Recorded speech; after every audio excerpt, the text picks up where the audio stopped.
Hey everybody, I'm Zach. And I'm Jesse. And you're watching Tesla Time News. Episode 309. On Now You Know.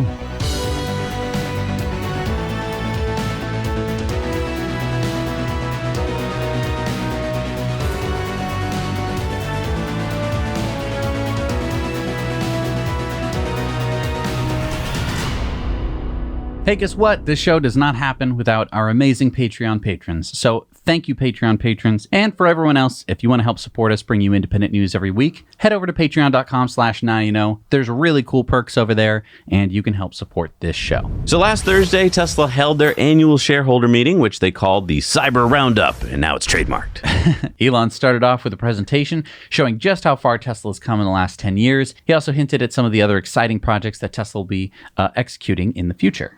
Elon mentioned he thinks that Optimus robots would be much bigger than vehicles, which is what I have continuously been talking about. Now, I'm sort of surprised that people, or at least like analysts out there, are not really understanding the importance of the Optimus robot. My guess is Optimus will be more valuable than the car long term. Also, as part of his opening remarks, Elon mentioned that they might be able to announce another Gigafactory location later this year. Yeah, we might be able to announce another factory location later this year.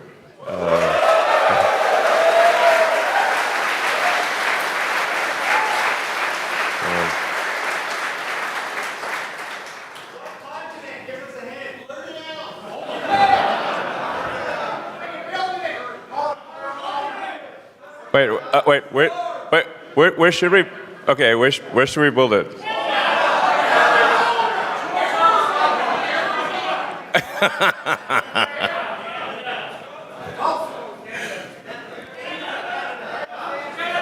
Okay, we got a lot of candidates. I'm half Canadian, so maybe I should, Well, I think ultimately we'll end up building, I don't know, probably at least 10 or 12 gigafactories, and there will be really gigafactories like output, aiming for average output of like 1.5 to 2 million units per factory, which is enormous.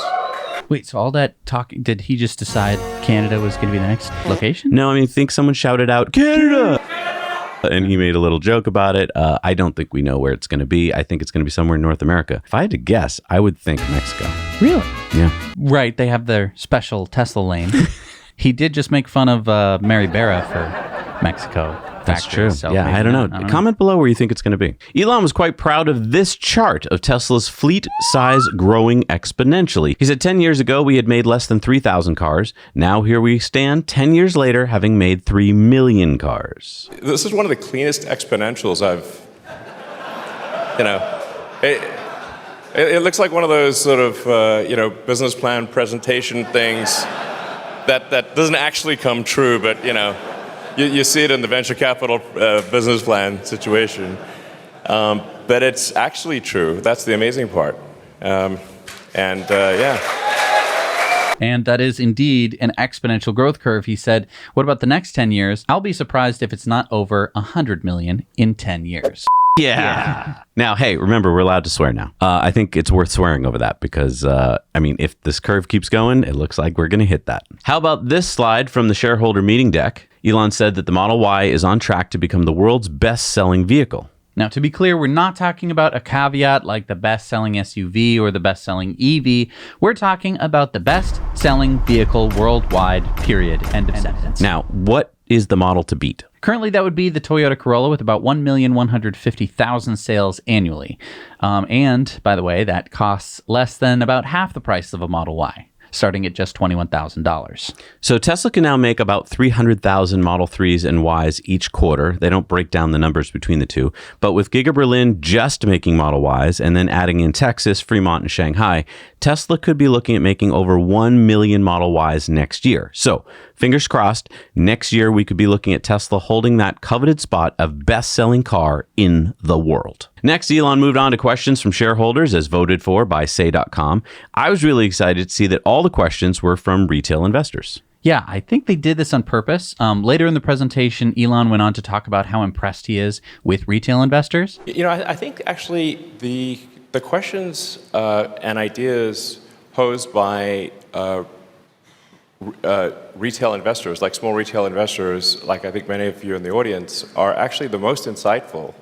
And I find it remarkable that, essentially amateur, like normal everyday people actually understand Tesla better than the analysts. I mean, how much you must see this as like, that's like. I think that Tesla's latest move of making a better integration with Say has led to really good questions being asked. So let's get into them here. So the first question was, how does Tesla intend to utilize cash in the coming few years? Will Tesla increase CapEx, share buybacks, dividends, or acquisitions? Tesla's actually used a remarkably small amount of its equity to do acquisitions compared to other companies. The vast majority of our growth, basically 90% of our growth, has been organic, which I think is actually a really good thing. Depending on what our future cash flow looks like, I think a sort of share buyback is possible. I wouldn't want to commit to that, but let's just make sure that there's not some force majeure event somewhere. I think we want to make sure we have plenty of capital, and that future cash flow is looking very solid, and the world is relatively stable, and then I think share buyback is on the table. Yeah, so Tesla is sitting on over $18 billion in cash.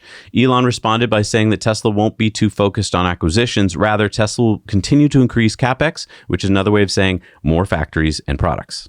But then he went on to mention that barring some force majeure event, and if cash flows were still solid, that share buybacks could be a possibility. So what are share buybacks? I mean, that's when a company buys back its shares, and it's usually when a company's gotten to this point where it's not doing anything anymore, and then shareholders are like, that's great, because then my shares are worth more. I hope they don't do that. I like companies that actually use the money they have to invent and to innovate, and that's what Tesla does. So I hope he's not going to do this. Well, but Elon did say that they're basically spending as much money as they can without wasting it, and that he can't really spend any more on CapEx without just wasting money. So I guess it's better to keep it in the bank than to spend it wastefully. But then the other question would be, is it better to reinvest it in the company as opposed to keeping it in cash? I don't know. There's so many cool products you could be making, like eVTOLs and stuff like that. I feel like just keep inventing, dude. That's what you're good at. The next question was, when the Cybertruck pricing is released, will all who ordered it before it was taken down be grandfathered in or have to reconfigure? When will pricing be released? Cybertruck pricing, it was unveiled in 2019, and the reservation was $99. So, a lot has changed since then. So the specs and the pricing will be different. I hate to sort of give a little bit of bad news, but I think there's no way to sort of haven't anticipated quite the inflation that we've seen and the various issues. But what I can say is that the Cybertruck will be one hell of a product, and it's going to be like a damn fine machine. And we're tracking to be in production middle of next year from this factory. So that we're going to be installing the production equipment, tooling and all, starting the next couple of months. We'll begin the installation. So aiming to be in volume production middle of next year. So he didn't really answer the question about the grandfathering part. This was probably the worst news of the whole event. Not that it's too much of a surprise. Elon said that the specs and the pricing will be different than what was announced at its unveiling. And of course, it's important to remember that the unveiling of the Cybertruck took place in 2019. That long ago. Which was, in the before times. We're going to tell the story of the before time again. Elon basically implied that the truck is going to be more expensive because due to high inflation. Which I think means no grandfathering. I don't think that there'd be grandfathering. It doesn't really make any sense for them to do that. Because, let's keep in mind that the single motor Cybertruck was supposed to start at $39,900. Right. And that is cheaper than a Model Y. Yeah. Now, I think the Model Y prices have gone up about 25% since the start of COVID. And so I think that you can basically just tack on another 25% to the Cybertruck original prices. So what does that look like? So the single motor will go from $39,900 to probably $49,900. Okay. So up about 10 grand. The dual motor would go from $49,900 to $62,500. And the Tri would go from $69,900 to like $87,500 or somewhere thereabouts. With this new federal tax credit, I would hope they keep it under 80. But yeah, you're probably right. Something like that. Well, if you can get the dual motor for under 80, Like, you're already doing a lot better than the Rivian. Rivian's 4 motors, though. The Rivian is 4 motors. I'm not going to knock them on that. The next question was, what is the real estate strategy for superchargers and Tesla restaurant locations across the U.S.? So Elon discussed how some places in the world are really hard to get permits for superchargers. We're deploying superchargers wherever we see the greatest need. Now, sometimes the greatest need is in some place that is extremely difficult to get permits. Getting a permit in Malibu was nuts. Like, the next level. That took years. So some places are hard to get permits, and some places are easier. But we are aiming to just generally, we analyze the supercharger usage every day, and we prioritize our supercharger locations according to where we see the greatest need. With respect, sorry, where? Well, maybe we should do an online poll for where should we put superchargers? Yeah. Then somebody talked about a poll for where to put superchargers. Do you think that's a good idea? Elon thought so. That's good. Okay, we'll do that. Elon went on to talk about the Hollywood drive-in supercharger that Tesla is working on. The general vision is to have something that's like a futuristic, kind of like diner, sort of like, I don't know, Blade Runner meets Grease meets Jetsons. Yeah. Something cool, different, but with some style, and where you can, get, some great food, and the one in LA, we're planning to have like these big screens at the supercharger location, and the screens will be aiming to show like the 100 greatest movie clips of all time, and so you can have a cheeseburger and charge your car and watch some cool stuff on the screen. And mentioned that a few superchargers would likely be getting some sort of treatments like it. And then depending on how that goes, we might roll that out to a few other places. We will try to do interesting, fun things that are not necessarily economically sensible, but they're cool. I think that stuff like this will work really well in an influencer-based brand economy. Are we influencer-based? We're not the typical influencer. No? Here's what I'm thinking. I think that having people's favorite YouTubers, Instagrammers, and TikTokers show up to a cool place like, the Hollywood Drive-In Supercharger is going to really create a lot of good grassroots brand appeal. And I think that the Tesla community especially is going to help make stuff like this even better. So not only is it going to be a cool place, I think that a lot of people in the area who are Tesla owners are probably going to do their best to make it even more fun and cool. Yeah, kind of like we're going to show you this week on Beautiful Superchargers, where Tesla's got something pretty cool installed.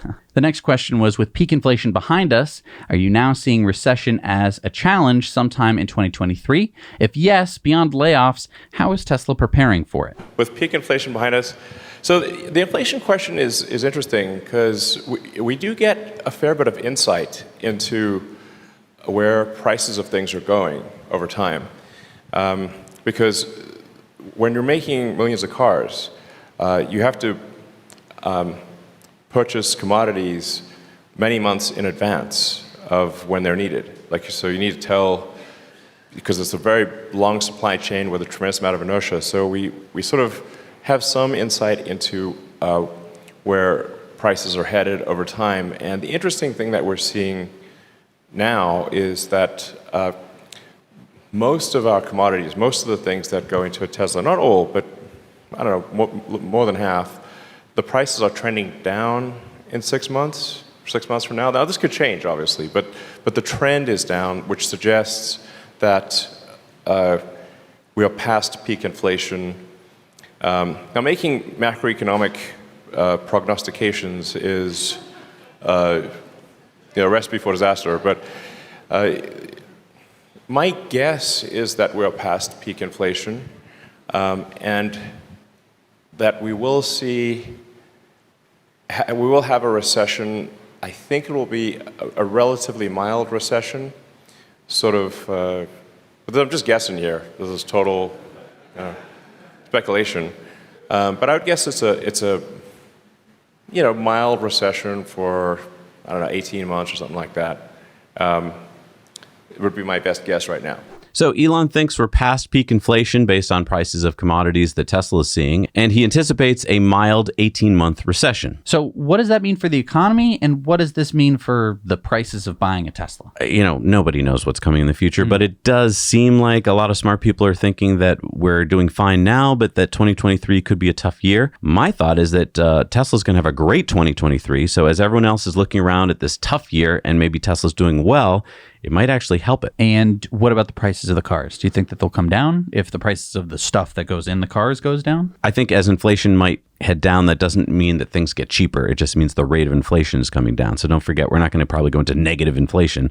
I think that, no, I don't think prices of anything's coming down anytime soon. Interesting. All right, next came questions from shareholders who were lucky enough to attend the event at Giga Texas. So this question from, I do not know who, unfortunately, they didn't say their name. Really, really interesting. Yeah, the Tesla robot essentially changing the economy. Like, how can we base an economy on automation, AI? With the full self-driving that's being implemented, you're going to have a full fleet of vehicles that can drive themselves. You'll have these robots that can go and get into your vehicle and place things. Will you be moving to a rental model, or how will you base a Tesla model on selling cars whenever these cars are fully automated, can drive wherever they would like, and hopefully would be applicable to having multiple people use the vehicle instead of just one person? Yeah, so it's interesting to think about an autonomous car because when you drive around, look at how many cars are parked. Like, they're just parking lots full of cars everywhere because cars need a driver, and so most of the time they're doing nothing. Typically a passenger car is going to be like 12 hours a week or something like that of usage. Now, if it's autonomous, maybe it can get to 50 or 60 hours of usage. Then that's sort of 4 or 5 fold improvement in the utility of a car. But the interesting thing is that the car still costs the same.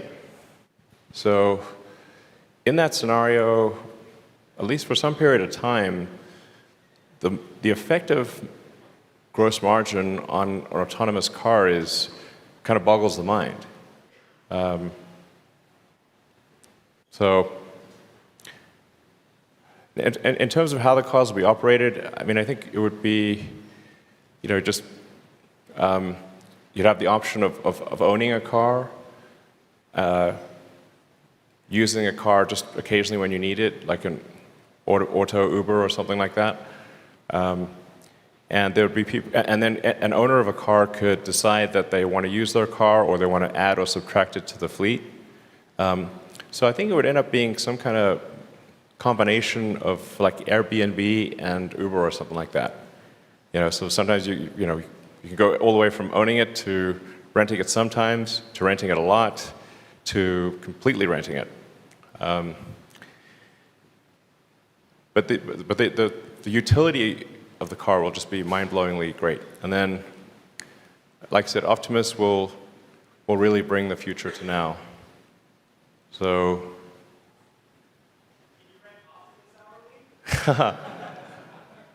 yeah, maybe. Maybe you could rent Optimus hourly. I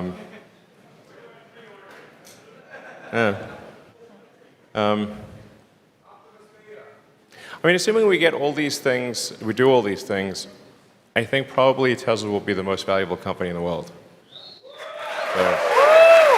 So I honestly think that the question was maybe more interesting than the answer, unfortunately. Elon basically pointed out how underutilized cars are right now. This is like baby stuff for anyone who knows anything about full self-driving. And that, for some period of time, interesting that he said for some period of time, the effective gross margin of owning a car would be mind-boggling.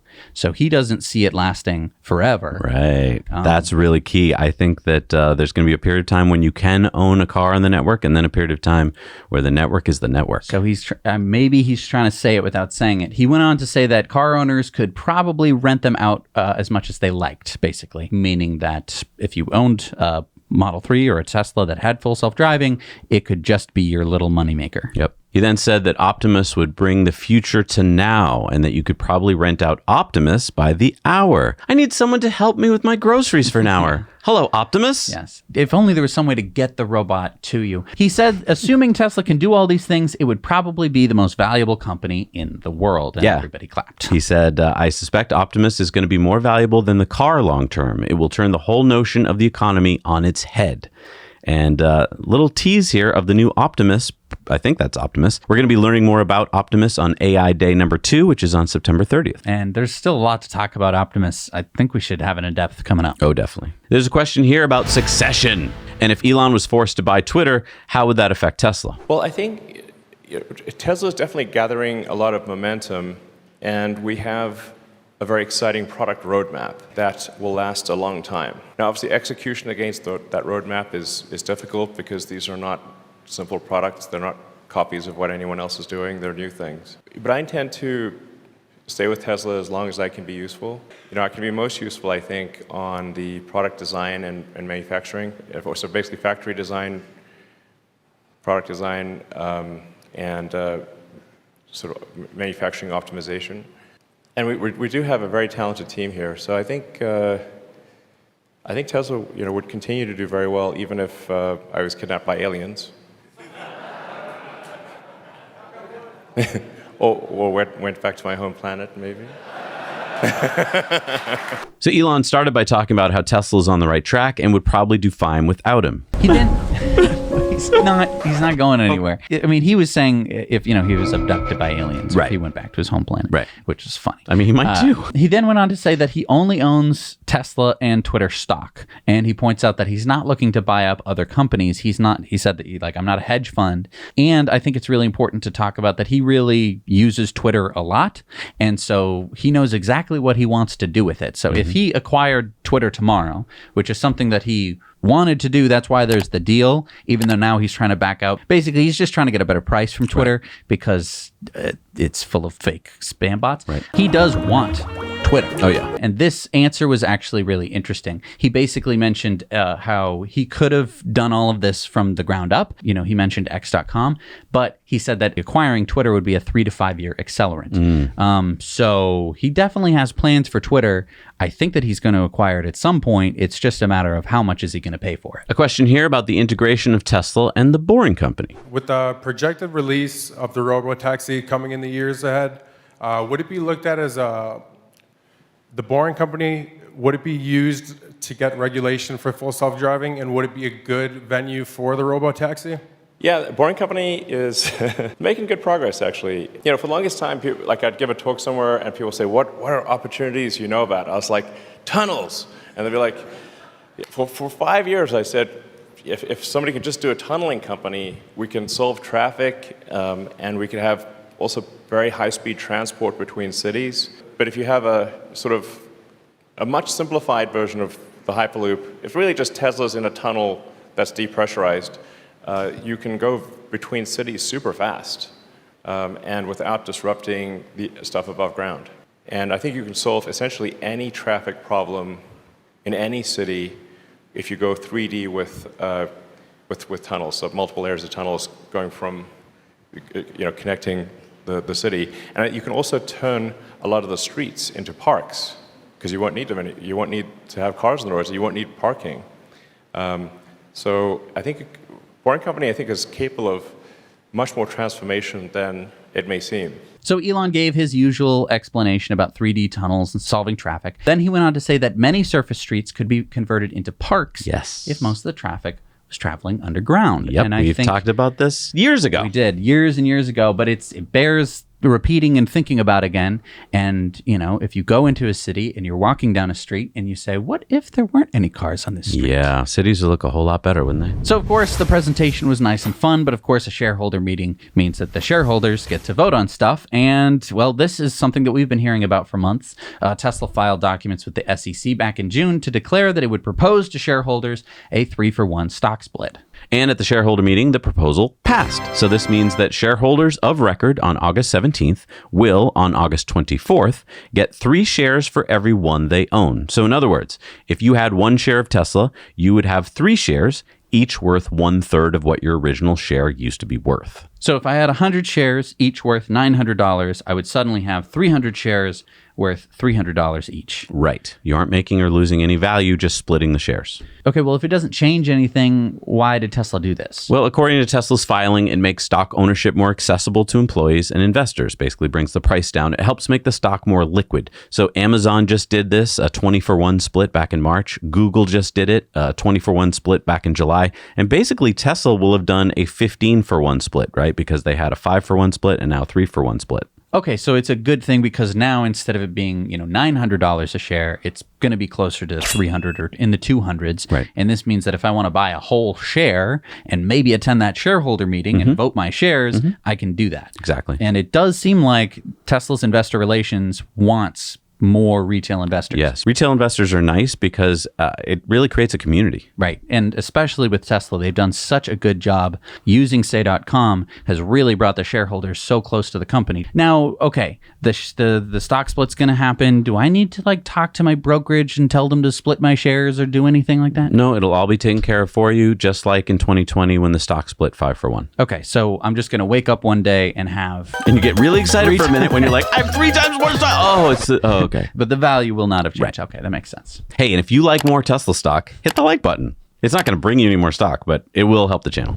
Okay, so did I read the title of this story right? Tesla could lose its license in California? Yep, the California DMV has filed 2 claims against Tesla's use of the word autopilot and full self-driving in marketing of Tesla's autopilot systems, claiming instead of simply identifying product or brand names, these autopilot and full self-driving capability labels and descriptions represent that vehicles equipped with the ADAS features will operate as an autonomous vehicle. But vehicles equipped with those ADAS features could not at the time of those advertisements and cannot now operate as autonomous vehicles. The company made or disseminated statements that are untrue or misleading and not based on facts. Oh, wait.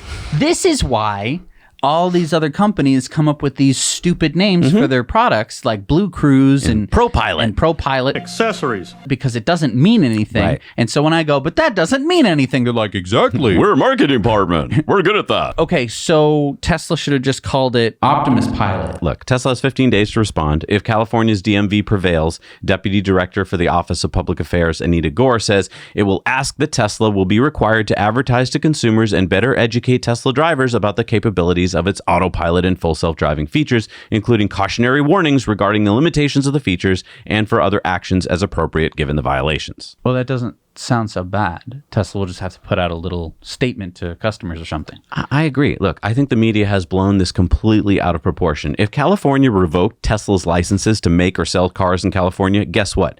It would be met with such a furor that they'd never hear the end of it. Especially since Teslas are the world's safest cars, you fucking morons. And there's thousands of jobs in California that would just suddenly vanish, and you would have hundreds of thousands of Tesla owners in the state probably blockading your department. Like, what are you thinking? This is just the kind of story that FUD media loves, right? Something that they can use to confuse people who don't know much about Teslas, make them think that the company is a scam or dangerous. Do they say in their articles how safe the cars are? How they're learning to drive themselves and in many cases can drive for hundreds of miles while helping keep drivers alert and safe? Look, I just rented a Turo when I went out to Oregon to go to Arcimoto, and I'm going to talk about this on this week's Patreon bonus story. I drove all around Oregon, hundreds of miles driving up and down the coast, inland, cities. It was amazingly helpful, especially in places where I didn't know my way around, and it helped keep me from getting tired. This is what we need to be talking about, but instead, let's talk about Tesla. Hey, it's called autopilot. That could be a little confusing. People might buy it and then think that they could fly them somewhere. Does this car fly? Where's the fly button? If it says pilot, that means that it's probably flying, right? There's traffic. Can I fly over it? I don't know. Damn it. I'm allowed to swear, right? So as we've reported, Volkswagen's 2023 ID.4 will be made in Chattanooga, Tennessee. Up until now, VW has only offered an 82 kilowatt hour Pro trim level battery pack, but VW has just announced a smaller standard 62 kilowatt hour battery pack version for $4,000 less. Okay, so what are we talking about here? Let's compare the ranges and prices of the two versions. Okay, so the Pro, which is the 82 kilowatt hour, has an EPA range of 275 miles, and that went up in price. It is now starting at $42,495. And the standard 62 kilowatt hour battery with 208 miles of range will be sold for $4,000 less, or $41,230. So this is before the $7,500 federal tax credit. So the good news is that after the incentive, you could be looking at an ID.4 in the $35,000 price range. The 2022s are sold out, and the 2023s should start hitting VW dealerships this fall, so you may want to get in line if you're interested. Now, we reviewed the ID.4, the Pro trim, and you can check out that review over here. It's certainly no Tesla Model Y, but it is a lot cheaper. Yeah, the 2023 Pro version gets a bump in DC fast charging, now up to 170 kilowatts, a new 12-inch info screen, intelligent park assist, and USB-C charging. It also comes with 3 years of 30-minute complimentary charging at EA chargers. The ID.4 should qualify for either version of the tax credit because it's made in the US and Volkswagen still hasn't hit their production cap of 200,000 vehicles. I mean, for a budget SUV, that's an EV. Pretty good for an around town kind of thing. I mean, I don't know. Well, I mean, it's a big savings over the Model Y. It's and a huge I mean, for a lot of savings. people, it's budget driven. So if you can handle a 208 mile range, which means, of course, that if you're charging it to 80%, it's more like 160 Right. miles of range, which isn't it's a little bad. puny, but it's fine for around town. So we told you about the new proposed federal EV tax credit legislation last week. It's likely to pass, giving EV buyers a $7,500 tax credit right off the sticker price of many new EVs, including Teslas again. Right, because they removed the 200,000 production cap. But there is one company that is not happy about it. Who, Toyota or Honda? Well, they can just go pound sand for all I care. No, Rivian.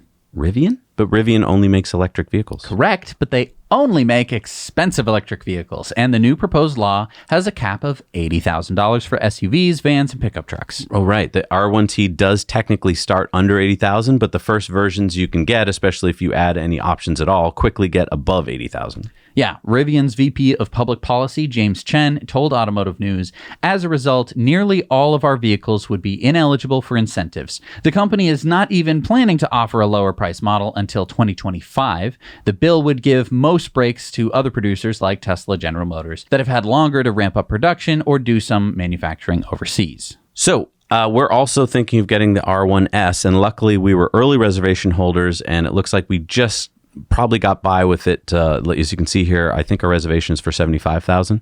But if you're buying it today, I think that price, even starting price for the R1S, is going to be over $80,000.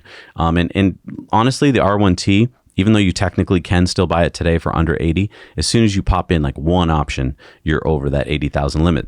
But doesn't the bill not kick in until the end of this year? Yes. The good news is if you were to buy it now, I think technically you're under the old legislation, but I don't know because they're going to deliver it after that legislation. It's a very gray area here, and no one's really figured it out. If you go on Reddit, there's people on both sides saying different things. Mm-hmm. So I don't know what you can be safe doing. And that's why we're not really reporting on it too strongly, because I don't know. I don't even think any lawyers know yet because it hasn't been passed into law. It's still in Congress. So yeah, it's a real gray area. You might want to put a reservation in just in case if you really want it to get this credit. But yeah, I don't know. I think it's always safe to just prepare yourself for the worst. The worst. The worst. Which is that you're not going to get it at all. If you happen to get it, that's a nice thing for you. But yeah, that's tough. It is. But I just want to talk, Zach and I have been testing out the Rivian R1T for the past few months now. You can find all of our in-depths where we really tried to put it through its paces. Again, we bought the R1T outright, so we're not borrowing it from anybody like Rivian, and we don't have to be nice so that we can get maybe the R1S. We'll freaking buy the R1S. That way we can tell you all about it. Yeah, last week we tested out towing a camper. You're not going to want to miss that one. And one of the things that I think we really haven't talked about with the Rivian is the design. I hadn't seen anywhere near as many people swivel their heads around to anything we've driven before. I remember we used to pull up in the Model X and open the doors and everyone would look. Right. It's like we're driving down the street with the Falcon wing doors up in the Model X. Right. Now, I know the color is eye-catching, but it's elicited such a positive response from everyone who's seen it. So many smiles. Now, we should be getting our Ford F-150 Lightning later this month. We're going to talk about it on PBS this week. And I'm excited to start testing it out for our viewers, but I just haven't been able to stop thinking about the looks we've been getting in the Rivian. It's got me more convinced than ever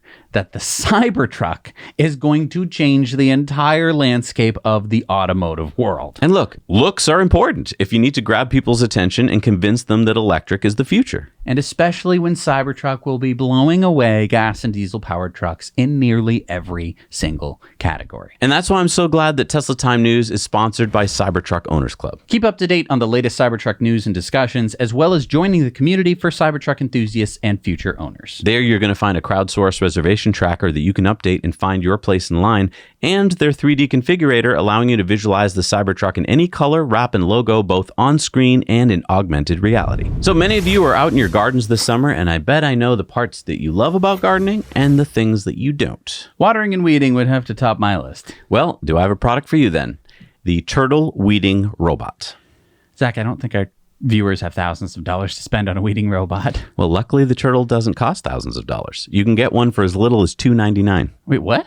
Yeah, that's why we first interviewed the guy who invented it. You can check out that video here. And then we used the Tertill for months and then reviewed it on Now Let's Review. Bobby and Ethan reviewed it, and Bobby is an avid gardener and explains how it works and if it's right for your garden. So go check that out if you'd like to spend a little bit less time weeding and a little bit more time, well, I don't know, watching YouTube.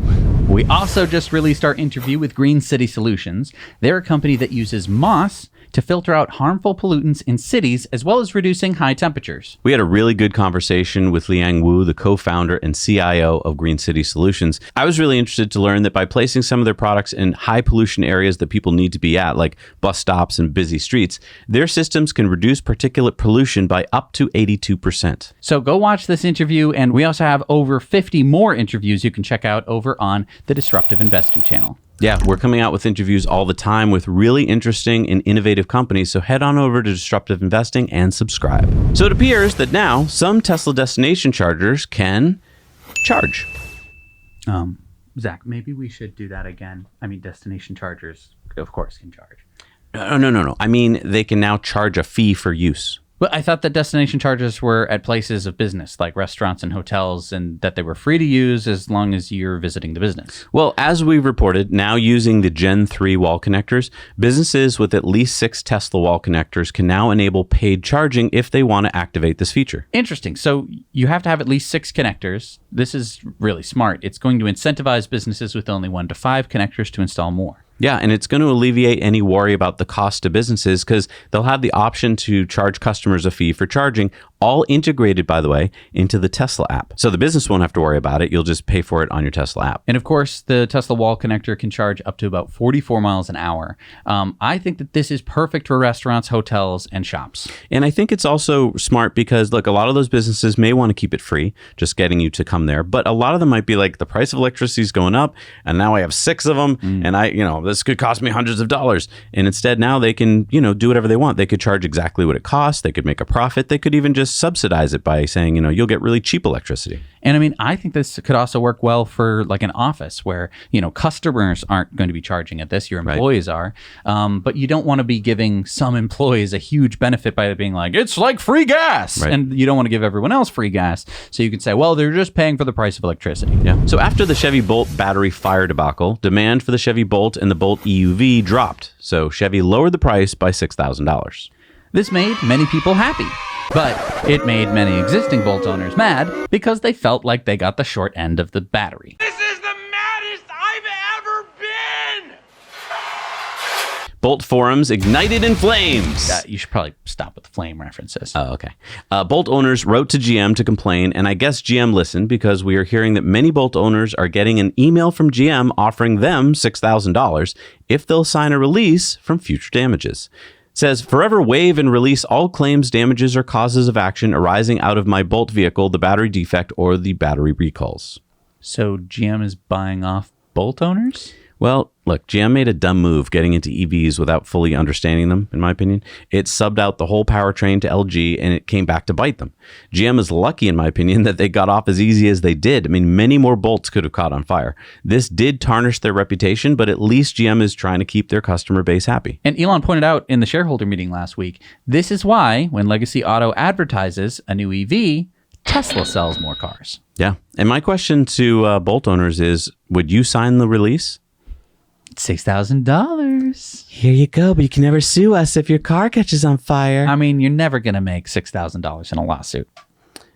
Unless your car catches on fire and it burns down your house. Well, that's what I'm saying. It could happen. I don't know if that release is going to hold up in court if your house is burned down. I don't know. I'm not a lawyer. No idea. Neither am I. No idea. Neither am I. We are not lawyers. Hey, lawyers, comment down below. Give free legal advice. So Tesla and technical school company Lincoln Educational Services Corporation, which is on the NASDAQ, by the way, under LINC, they have just announced a new partnership last week. The press release says a Tesla training facility will be established at Lincoln Tech's Denver, Colorado campus as part of a 3-year plan whereby the school will provide Tesla start training at no cost to students to help develop the next generation of Tesla's service technician workforce. Automotive technology graduates from any of Lincoln Tech's campuses will be eligible to apply for this advanced EV training program. Students accepted into the 16-week program will receive an hourly stipend while they train. The Tesla training facility will occupy approximately 6,000 square feet of space in Lincoln Tech's Denver campus. Tesla will also provide vehicles, tools, equipment, charging stations, and its own instructors to deliver the program. Upon completion of the program, graduates may be recruited for positions at Tesla service centers across North America. All right, sounds good to me. See you later. Hang on, we're doing a show. We're recording the show. No, I'm going to Colorado. I'm going to start working for Tesla. See ya. Well, this is great. This is great. Really great. I mean, this sounds really attractive, like to me. Well, not only that, but Lincoln has like a dozen campuses all across the country. So, I mean, if this works in Colorado, they could expand it. And this is what Tesla really, really, really needs. Well, and think about it from Lincoln's point of view. Getting to advertise that we have cutting edge technology that we can teach our students for free. I mean, even if they charge for it, it means you're probably going to get a job Out the door. because even if it's not working for Tesla, I mean, you're learning about electric cars. Right. Yeah. But I mean, why not work for Tesla for a few years? I know, right? Build up that resume. Yeah. I mean, and then go work for Audi or whatever. this is a really good sign because we need good Tesla techs. Really do. Yeah. I mean, if there's one thing that I know, it's that there are not enough Tesla techs in the world. I'm just going to throw this out to you. If you have a student in your family, or maybe you are a student and maybe you're getting to the end of high school, look, do what you think is right for you, but maybe consider taking a year off from what would be the normal, like, I'm going to college, and try something like this out if it interests you, because at the end of it, you could still go back to college, or maybe this is a great career for you. Yeah, I mean, you're getting what, a stipend? Yeah. I mean, what other place do you get paid and it's free and then you get a job right out of it? Like, that's about as good as, well, I mean, that's And awesome. you're going into a growing field field with a skill set that is so valuable. Be at the top, there's no one really above you. Yeah. I don't know. I'm excited about it. Me too. So Tesla has filed for a patent on a new multi-band GPS antenna for self-driving and navigation.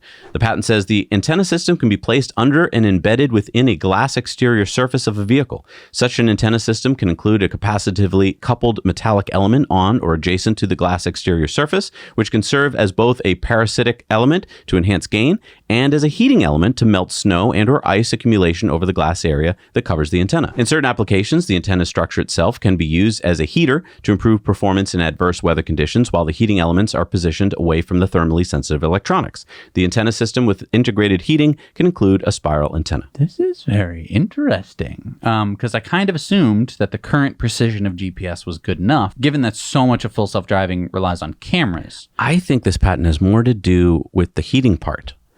My guess is that in cold climates, if the antenna gets covered with snow and ice, it must reduce its antenna abilities. And I mean, because we're talking radio waves, right? And I assume that water and ice do block those. I mean, you're more of an expert on radio waves, but yes, no, I mean, at certain frequencies and stuff like that. But I'm curious because I wonder if this is for maybe Starlink. Oh, yeah. Maybe you want to do it because 12G is not going to handle water too well, like on the antenna, I don't think. I'm not, my ham radio textbook did not really talk about 12 gigahertz, but I would assume that the higher frequency is you're probably not going to want that. So, I don't know, maybe. It was interesting to see how many inventors are listed on this. It's not just one. It's, I think, like a dozen people. It is complicated stuff. But keep in mind that patents don't necessarily mean that Tesla's doing this. It just means that they wanted to patent it. Sure, but it protects them from if they ever wanted to use it. I totally get that, but the fact that they're working on it shows they probably need the tech. Which is really interesting. Yeah. Keen-eyed Australians have been spotting trucks carrying Model Ys to Tesla delivery centers, and some owners have been taking deliveries starting Thursday of last week. So if you live in Australia, please be on the lookout and send us pictures of Model Ys that you spot. Remember, hello@nowyouknowchannel.com. And Australia may not be the only country getting Model Ys. Chris spotted this car carrier in Auckland, New Zealand. Well, Elon did say the Model Y was going to be the best-selling car in the world. How exciting. Hey, and if you want to share a story that you saw on the show with your friend, but you don't want to share the whole show because it's an hour long, head on over to the Now You Know Clips channel where we cut them up into bite-sized clips. So this is a story about Bolt, not the Chevy Bolt. Oh, the Estonian-based rideshare company that I used when I was in Spain the other day. Nope, not that Bolt either. I'm talking about the Miami-based e-bike sharing company founded by Olympic gold medalist Usain Bolt. Bolt Mobility. That's a lot of bolts. So the Bolt we're talking about here was renting these e-bikes in 5 U.S. cities: Portland, Oregon, 3 cities in Vermont, and Richmond, California. And last week, they just stopped. What do you mean they just stopped? Well, I mean, they didn't check in for their regularly scheduled meetings with municipal officials. Brian Davis, the senior transportation planner for Chittenden County, Vermont, said they've vanished, leaving equipment behind and emails and calls unanswered. We're unable to reach anyone, but it seems they've closed their shop in other markets as well. You mean they went belly up? Yep. Mayor Tom Butt of Richmond, California says, unfortunately, Bolt apparently went out of business without prior notification or removal of their capital equipment from city property. They recently missed the city's monthly meeting check-in and have been unresponsive to all their clients throughout all their markets. Wait a minute, so what did Bolt do with their e-bikes? Apparently, they just left them. In Richmond, for example, they left 250 e-bikes at BART and ferry terminals. Now, supposedly, Bolt is devising a plan to pick them all up, but in the meantime, it's asking the cities to make sure that they don't get vandalized or stolen. I mean, that's really too bad. I mean, shared e-bikes can be a great transportation asset for cities if done well, but this just shows how hard it is to make businesses profitable even when you have a good idea. Right. And I also just wanted to ask, like, when a company goes bankrupt or belly up or having trouble, it doesn't mean that, like, everyone's just gone. Go home, everyone. I mean, can you make a quick phone call and be like, here's what's going on? That's just weird. I mean, Usain Bolt's really good at running. So as promised, I visited Arcimoto last week in Eugene, Oregon. I was just doing some shopping, Mark. Were you? Yeah. I Shopping like for what swag. you got. Very nice, very Yeah.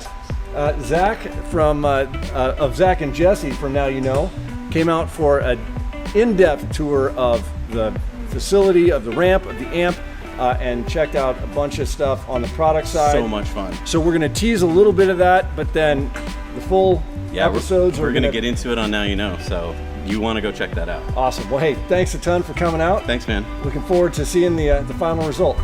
Let's get into it. So we're going to play out with a few clips from Zach Cataldo's visit from Now You Know.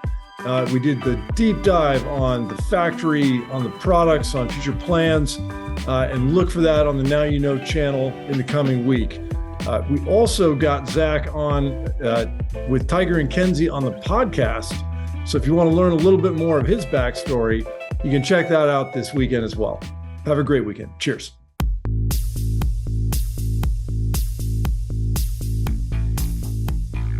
That I can score. Yeah. Nice. I think that's me. And Yeah.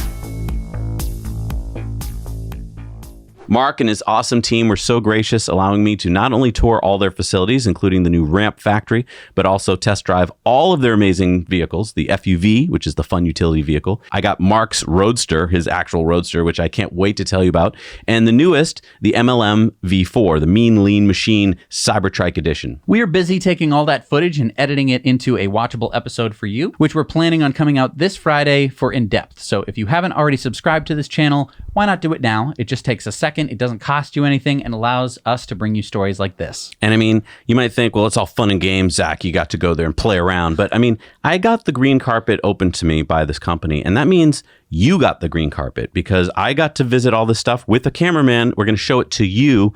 And the other thing is I got to ride these products. I had seen the Roadster, for instance, and I thought, cool. And then I moved on. I did not understand it. I got my mind blown and I just got my cheeks back from smiling. Like it was just plastered on my face. I'm going to explain it all on Friday. Cool. All right, it's time for Into the Future, sponsored by our friends at Henson Shaving. And I just want to thank Henson Shaving for my shave this morning. It's always so pleasant. I'm always a little bit surprised at how awesome it is, because it's like every week, and so every week it's like this like fun I get it, because when I used to shave, I would forget what stage my razor was at, and sometimes you'd be like, oh, I forgot to change the head. And I can just change the blade every single time because it costs 10 cents. Right, so you get a nice clean shave. Nice clean shave every single time, and I'm just like, wow, this is like really easy every week. Yeah, head on over to hensonshaving.com, use our code NowYouKnow, and you're going to get 100 blades for free.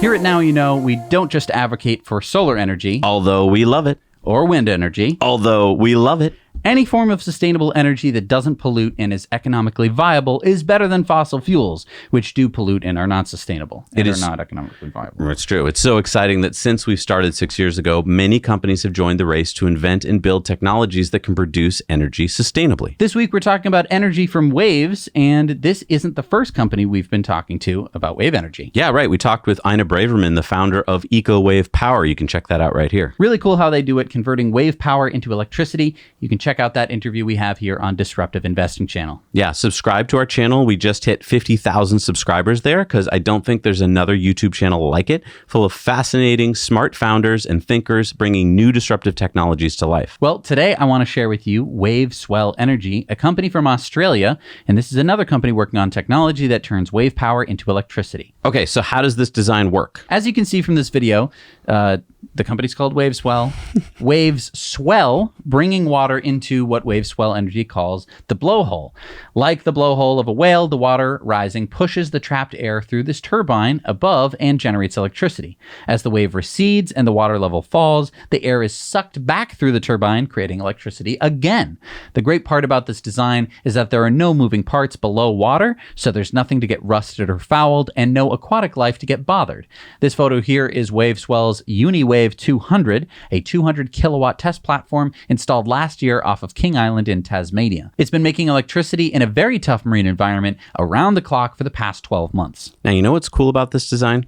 It could be incorporated into breakwaters and seawalls. Exactly. It can basically serve two purposes. And WaveSwell claims to have a 45 to 50% conversion rate. It currently produces about 1 megawatt hour in a 24-hour period. Now, we're reaching out to WaveSwell, so stay tuned to Disruptive Investing, and don't forget to subscribe and hit the bell icon for notifications so you don't miss an episode. All right, it's time for Going Green, and we're sponsored by EcoWare. Both of us are wearing some EcoWare designs today. If you'd like to head on over there, you can get products that are carbon neutral. In fact, they're carbon negative, because we plant trees, we cap oil wells, and you can feel good about your purchases, and you can start positive conversations. So head on over to ecoware.us today. So again, this is why I love our community. This story is from our friend Tor in Sweden, and is one of those stories that we wouldn't have known about if it weren't for our awesome community of viewers and patrons who share news with us every day. And you can too at hello@nowyouknowchannel.com. Okay, so what's this story? Well, the Swedish Touring Car Championship, or STCC, will become the world's first 100% electric national touring car championship. It'll feature the most powerful STCC cars ever at 550 horsepower, 0 to 60 in under 3 seconds. They have 45 kilowatt hour batteries at 800 volts. Basically, they want all the cars to be roughly the same so that it's more about the drivers. The first cars are being built for next year's race through Helsingborg, Sweden, June 16th through the 17th. The first model to be revealed will be a Tesla Model 3. We should enter our Pikes Peak Model 3. I was thinking of that. We should call Dave because, I mean, why not? We've got the car. We just rewrap it. The battery's too big, and it's not the right voltage. Aw. I know. Too bad. But how are they using a Model 3 then? Maybe they're using the standard range Model 3 instead of a performance. I don't know. We should still talk to Dave. We can probably work it out. I'd love to have a Swedish racing team. We won at Pikes Peak. Yeah. All right, it's time for Sunspots. All right, Jesse, what do inflation and solar power have in common? They both go up and down. Oh, that's good. It was a trick question, actually. I'm talking about the Inflation Reduction Act, which just passed the Senate on Sunday, 51 to 50, by the way. That act addresses climate change, so it's controversial. I get it. This is, after all, a 725-page bill that no one's read with $740 billion of spending. But since it's likely to pass, I mean, it's supported by the Democrats, and we currently have a Democratic president, I figured let's find some stuff in the bill that makes me happy. So one of the parts of the bill that I can get behind, which I think is actually going to help not only the planet and our air, but also people's wallets, is a long-term extension of the solar investment tax credit at 30% until 2034. This is a big deal. Just stop for a second. Tax credit, 30%. for the next 12 years. It's going to mean a lot more solar. There's also up to $8,000 off to install heat pumps and a rebate of up to $1,750 for heat pump water heaters, and even up to $840 to offset the cost of heat pump clothes dryers or high-efficiency electric stoves. Also up to $4,000 to upgrade electrical panels. We need that. Yes. And as Jamal Lewis from Rewiring America wrote, a household with an efficient electric heat pump for space heating and cooling, a heat pump water heater, one electric vehicle, and solar panels would save $1,800 a year. Now, the e-bike credits unfortunately disappeared from this bill, which is the one sad part. But I do want to just mention what Jamal just said. If you take that $1,800 a year savings, and if the average American family took those savings and invested it at, say, 8% for 10 years, they'd have $30,000. If they invested that savings for 25 years, they'd have $140,000 in the bank. And that is just savings that they get every year. Also, there's $60 billion tagged to accelerate domestic production of solar panels, wind turbines, batteries, and mineral processing. I wonder who makes a lot of those in this country. I wonder where that money's going to go. I don't know. All right, it's time for our video contributor stories. Remember, we need your stories, and remember how to do it. 2 minutes or less, not 2 minutes or more. 2 minutes or less. Shoot them in landscape. Turn your phone like that this. way. Good audio, no music. Make it a narrative. Tell us what's going on. Send them to hello@nowyouknowchannel.com, and let's see what we got this week. Klaus is telling us about charging his EV in Denmark on the Clever network. Hello, Second Jesse. An update from Denmark, Europe. I would like to tell you about how we charge our electric cars here. So I have a small Peugeot. It's a small car, electric car with just 50 kilowatts of battery, so I need to charge it a lot. I have subscribed to a company called Clever, which provides us with a charger at home and also access to a lot of chargers around highways and cities and stuff like that. So I pay a subscription, a flat rate subscription, and I can charge all I want at home. I get a money back from Clever, so the amount I spend on energy I get back every month. And then I can charge as much as I want at the fast chargers along the highways and inside cities. It's a bit of a different story than Tesla Superchargers, and Clever is actually much bigger here in Denmark than Tesla is. In Denmark, we have a lot of different EVs. We have a lot of EVs from Volkswagen, something like Skoda, Seat, and Volkswagen themselves, Audi, and Porsche. We also have a lot of Teslas. Huge amount of Teslas. We actually import them from Germany because in Germany they get a rebate when they buy the Tesla. And then if it has been in Germany for 6 months and driven more than 5,000 kilometers, then we can actually import it into Denmark and save a lot of money. That's been an update on how we charge in Denmark. Now you know. $142 a month? What's wrong with that? That's expensive. Well, no, he's charging pretty much every day like that. Think of how much you'd spend on gas in a month. That's going to be way more than that. I don't think about that because I know you don't think about that, but that's not expensive at all if you're using it all the time. I spend like $60 a month on charging my EV. Right, but it depends. Maybe he's driving a lot. Let us know in the comments. Do you think that's a lot? Maybe electricity's more expensive in Denmark? I don't know. All right, it's time for our Patreon bonus stories. By the way, we got 5 Investor Club bonus stories this week. So if you're part of our Investor Club, get ready. Wow. Pencil and paper. But on our Patreon bonus stories, which you can get for as little as $1 a month, I've got my Turo experience in Oregon. Nice. So my first Turo. We got the Jaguar I-Pace fires and much more. So head on over to patreon.com/nowyouknow. Support us for just $1 a month and get all these Patreon bonus stories. We'll see you there.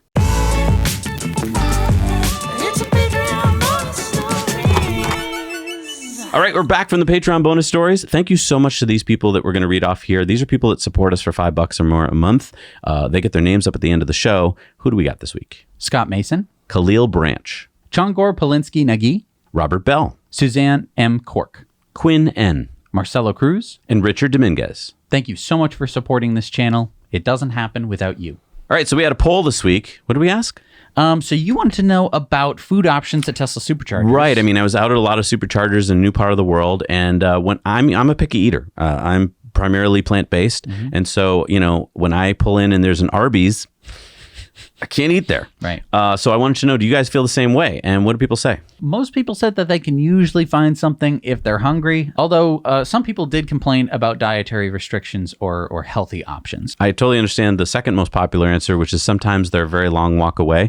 There was like 20 restaurants at one of the Superchargers that I could have thrown a stone and hit. Yeah. I couldn't eat at any of them, Right. Or I chose not to. I had to walk basically half a mile to find a restaurant that I could eat at. So yeah, Tesla, if you're listening, you have a lot of picky eaters in the world, and I just feel like you need to start finding locations that appeal to a bigger audience.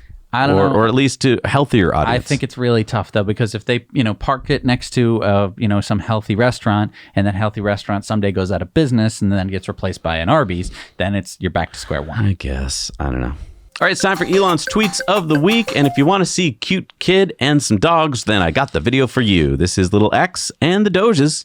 Elon said, "This is worth reading. What we owe the future. This is a close match for my philosophy." And I was thinking we should add this to our book club book. That's a great idea. Yeah? Yeah, we have book club today. Yeah. So if you're in the book club, or if you want to join the book club and hear us talk about what our latest book was, head on over to Patreon, and I have to finish reading it. Galaxy Hero said, "Elon, which of your children is most passionate about SpaceX and Mars?" And Elon said X, which is his kid. Oh, baby X. Right. I thought he was being smart. Pranay said, "Elon, have you read this paper by Nick Bostrom, The Astronomical Waste? This essentially states that every second we delay expanding into space, we could lose at least 100 trillion potential human lives that could have lived." Elon said, "That estimate seems high, but the point is valid." Elon tweeted out, "Just came across this pretty good CNBC piece on SpaceX and Starship. Yeah, it came out in March, but it's really good. Go check it out. We'll put the link down below." Serene said, "When orbital flight, Elon?" Elon said a successful orbital flight is probably between 1 and 12 months from now. Now, is he being cheeky? Why can't he just tell us? Because he doesn't know when the successful orbital it could blow flight up. will be. Right, I got you. Then Elon tweeted out, "The ratio of digital to biological compute is growing fast, worth tracking." What is he talking about? So digital compute would be like computers and AI, and biological compute is, the old noggin. Ah, okay. Yeah. Gotcha. We're falling behind. Teslarati tweeted out an interview with Pete Buttigieg saying that Tesla is the largest producer of EVs in this country. He also gave Tesla the credit for its role as a leader in the EV revolution. And remember, Pete Buttigieg is Secretary of Transportation, who normally is like, "Who's Tesla?" So good. He stated a couple facts, and Elon said, "Cool." Because, cool, whatever. Cool that a politician actually said something real. Some factual statements. Amazing. My essay says, "Reports are circulating that Elon Musk has plans to build a new private airport in Central Texas." Elon said, "Not true. Tesla is 5 minutes from Austin International Airport. Would be silly to build another private airport. However, the existing commercial airport needs another runway as Austin is growing fast." John Shahidi said, "You'll learn and laugh during this 3-hour episode with the man Elon Musk on the Full Send podcast." And Elon said, "It was a fun hang." It was a fun hang, I guess, if you're a bro dude. It was a little cringy, but it's whatever. Feel free to skip that one. Look, 6 million people probably learned who Elon Musk was, so that's good for great. That's great. If you're watching this, you're not going to learn much. Gary Black said, "Lucid missed their second quarter badly, delivering just 679 vehicles." Elon said, "I had more kids in Q2 than they made cars." That's a joke. Elon said, "Thank goodness for Senator Manchin." And is this true because Senator Manchin voted for the EV tax credit? I don't know, because Elon wasn't even for the EV tax credit, even applying to Tesla. Yeah, I don't know. It did pass 51 to 50, so we did need the vote. But Elon said, "Hustling to get Starship Booster 7 back to pad to test outer ring of 20 engines." And he said, "Moving rocket to launch pad and then at the launch pad. And I love the smell of hydraulic fluid in the morning." That's so cool. Do you know what that movie reference is, by the way? Yeah, that's Apocalypse Now. Yeah. See?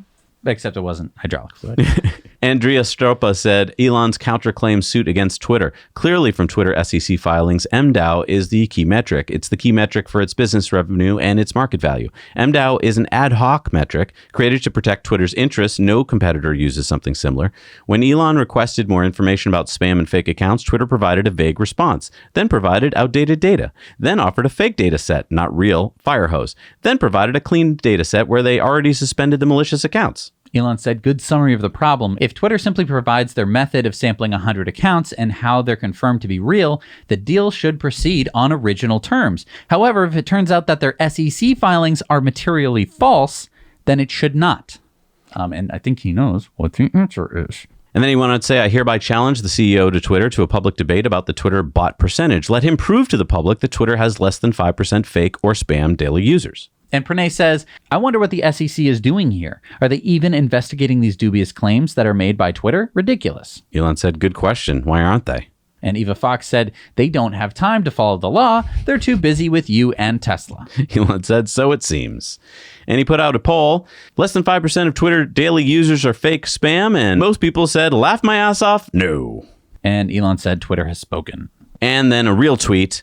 Elon said FSD beta 10.69 drops on the 20th. Nice. All right, it's time for Community Mail Time. Community Mail Time. And remember, share your stories with us at hello@nowyouknowchannel.com. Sam said he saw this F-150 Lightning on the Georgian College campus in Barrie, Ontario, Canada. Daniel says, found this F-150 Lightning charging next to Julie, his name of his car, on the college campus in the middle of nowhere, North Carolina. Wow, I didn't know that was a place. Like most small towns, there are a lot of trucks, so it's great to see electric making inroads in small town USA. Wouldn't that be funny if that was the name of your town? Nowhere. Where do you live? Middle of nowhere. Lyman sent us this picture of an ID.5 spotted in Denmark. Our patron Mike says, while walking to work in Kingston, Ontario, Canada, there was a pleasant, personalized license plate on an Ioniq 5. Thanks to everyone at Now You Know. What's the license plate say? No ice. Nice. Luke says, I was on a road trip from Chicago to Denver and stopped in Normal, Illinois to charge. In the parking garage, one deck below the Tesla chargers, I saw these chargers and there was a Rivian pickup truck parked. The tonneau cover looked completely broken. I also stopped at the Rivian factory and went to the lobby where I was greeted by a nice security person who informed me that it was not open to the public. We chatted for a few minutes. There was a nice coffee shop in the main lobby, which was for employees only, and he requested that I don't take any pictures inside the lobby. There was a glass wall separating the lobby from a section of the factory floor where there were 2 Amazon delivery trucks, which looked complete. Interestingly, outside in the parking lot, there were about 20 chargers, which I happily plugged my Model Y into for a few minutes. I assume only employees were using these chargers since I appeared to be the only visitor. And there were about 6 Rivian R1Ts being charged, about 6 Tesla vehicles, and a couple of Bolts. Interesting visit. Love your show. Keep it up. Thank you, Luke. Doing a little spy work. Yeah. Mark shared these photos of an Xpeng P7 in Amsterdam. He says, I have to say for me, it's the best looking EV out there right now. Looking very well built too. As you said in one of your episodes, China is coming. And Daryl sent us a photo of this green Model 3. This is kind of stunning, actually. I mean, the color really catches me. Maybe it's because it's the color of money. All right, it's time for Supercharger reviews. But before we get to that, let's look at a beautiful Supercharger. And, well, check this out. Tesla makes a lot of products, but I bet you never thought they'd make this. It's a Tesla dumpster. No. It's a Tesla swimming pool. Our patron Tim from Germany sent us these photos of a swimming pool that Tesla set up at the Hilden Supercharger in Germany. Tesla opened the pool on August 4th. Thank you to Tim, his wife Steffi, and their son Janis for these amazing photos and video. Now, the rules state that it's open from August 4th through the 28th, so you still have time to visit it, from 2 to 7 p.m., 4 people at a time, 10 minutes each.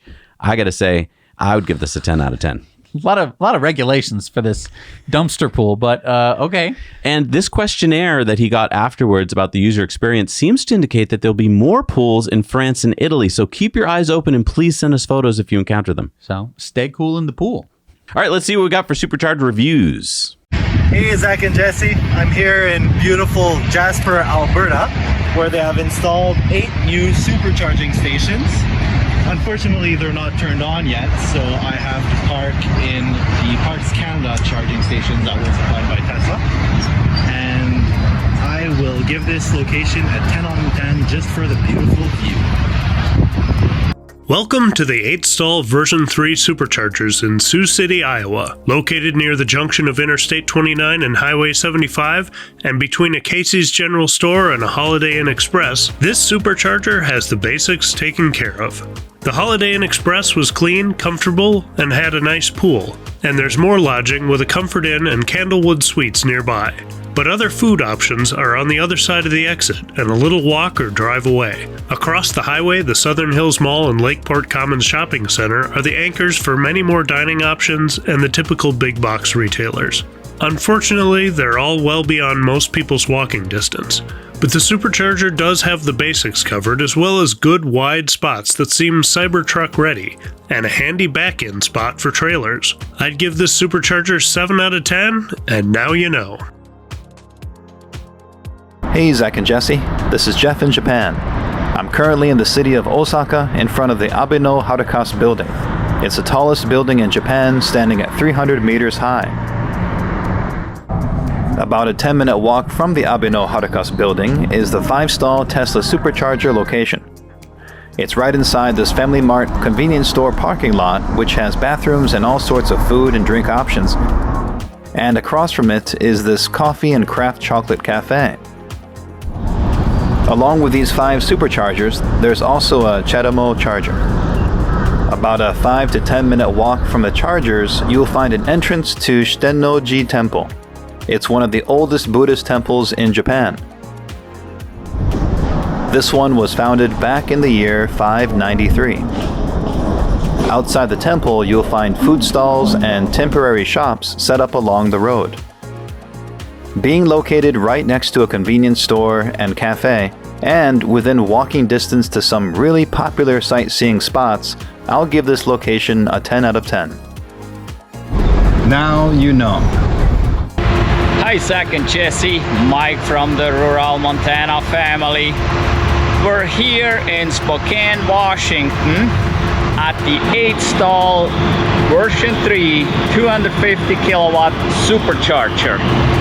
There's only one other one here.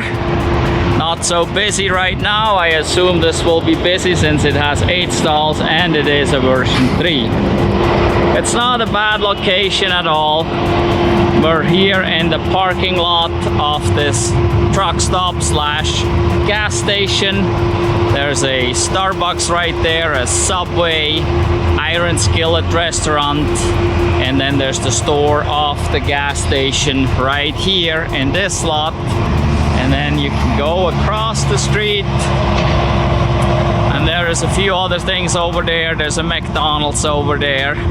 And a few other stores. There's a taqueria, so I guess you can get some tacos over there as well. So it's not too terrible. It's a bit noisy around here, but at least there is some amenities. There is a bathroom here, and it is right off the interstate here, so pretty cool. So the location is not too bad, assuming it is basically a 24-hour location here. With these truck stops, it'll be open day and night, and you can get a bathroom even in the middle of the night. So I would rate this here an 8 out of 10. Now you know. Darn, no pools. But if you keep a keen eye, you can send us supercharger reviews. They don't have to have pools. You can head over to nowyouknowchannel.com and upload your own supercharger reviews. Can I just put my supercharger review in that I shot in Washington State before I got to the airport? It just shows you how easy it was. I hopped out of the car and here it is. I am at the Federal Way, Washington Supercharger, and this is a, 8 plus 5, what is this, 13 stalls, 14 stalls? About 3 minutes off the highway on your way to Seattle Airport, and so I would rate this probably a 7 out of 10 because it's got a mall with a bunch of the things you need, not too far off the highway, and plenty of charger stalls. Now you know. See, nothing special. Wasn't a great review actually, but people do better reviews. Yeah, exactly. I think you guys do better than I do. All right, but let's check out the new superchargers in the world. We have number 136 in Germany, the 12-stall in Hemsbach, Germany. Number 103 in Florida is the 16-stall in Boynton Beach, Florida. Number 20 in South Carolina is the 16-stall in Columbia at Harbison Boulevard. Number 45 in North Carolina. Number 1445 in the USA is the 12-stall in Cary at Bass Pro Lane, North Carolina. Number 57 in Italy is the 4-stall at Porto Sant'Elpidio, Italy. Number 119 in France. Number 845 in Europe is the 20-stall at Bourg-Gachard, France. Number 6 in Morocco and 6 in Africa is the 3,606th supercharger in the world. It is a 4-stall, 150 kilowatt in Fez, Morocco. There's 6 in Morocco. Yeah. I was so close to going to Morocco when I was in Spain. We could have just ferried over. And then you could have made it into Morocco. Man, I should have done it. I should go back. All right, it's time for the Patreon comment of the week. What's our comment here? It's about some kind of threatening group? Yes. So Ulrich says there's a group operating in Victoria, British Columbia, Canada, and threatening to go countrywide, calling themselves the Tire Extinguishers, who are deflating tires of random SUVs as a protest against extra pollution those things create. The story appeared on our local papers in Vancouver and didn't say if they refrained from targeting Tesla Model Ys and Model Xs, since those are also SUVs, but are zero pollution generators. What do folks think about this tactic? I'm not sure it's a great idea. Sounds dangerous for the kids doing that and tends to validate the eco-terrorist narrative. So this is not new. This started in the UK, actually, the tire extinguisher thing. So do they pop the tires? They do not pop them. They do not damage them. They simply unscrew the cap and deflate the tire. So it creates no damage, but it does create a nuisance. They leave a little card on it and says, like, we're the tire extinguishers and you drive an SUV, so f*** you, and you shouldn't be driving an SUV. I just think they should put their efforts into passing legislation and, incentives and information. I mean, we know of Charlotte, who goes out there and puts cards that are nice cards on EV cars. I don't think this, which I would count as vandalism, is the way to go. Here's the thing that I think that I've been learning. Backlash is almost a more powerful tool than anything else. Mm-hmm. So you're almost causing more harm, which is that anyone who has their tire deflated is not going to go, oh, you know what? You're right. I shouldn't be driving. I'm going to sell it. I mean, what are they supposed to do? And then they sell it to somebody else, and then you're going to deflate their tire. I mean, better to put a card on their window that says, how much money you could be saving in an electric car? Like, educate, but don't. At the very least, because then you're not deflating. You're not damaging the tire necessarily, but if you come out to your car, first of all, you have to notice that the tire is deflated, because if you start driving with a deflated tire, you will ruin it. Yeah, that's a good point. So there's a really good chance you're going to ruin it. And then you're just going to hate EV people because you're going to think they're the ones who did it. Exactly. So I'm not that in favor of it. No. It's like edgy, but it's not the way to do it. I think it's because a lot of people don't understand how the world works, and they think that this is going to do it. It's not going to accomplish your goal, in my opinion.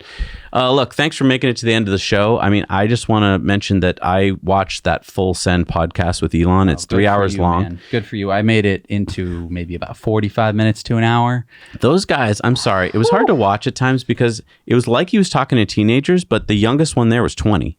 I've talked to more intelligent teenagers. I've talked to more intelligent 9-year-olds. I mean, all they were trying to do the whole time was plug their stuff. It was disgusting. It was disgusting, but I will say that you did get a few little gems in there, because with 3 hours of conversation, you tend to forget you're on a podcast, and Elon talked about a few things.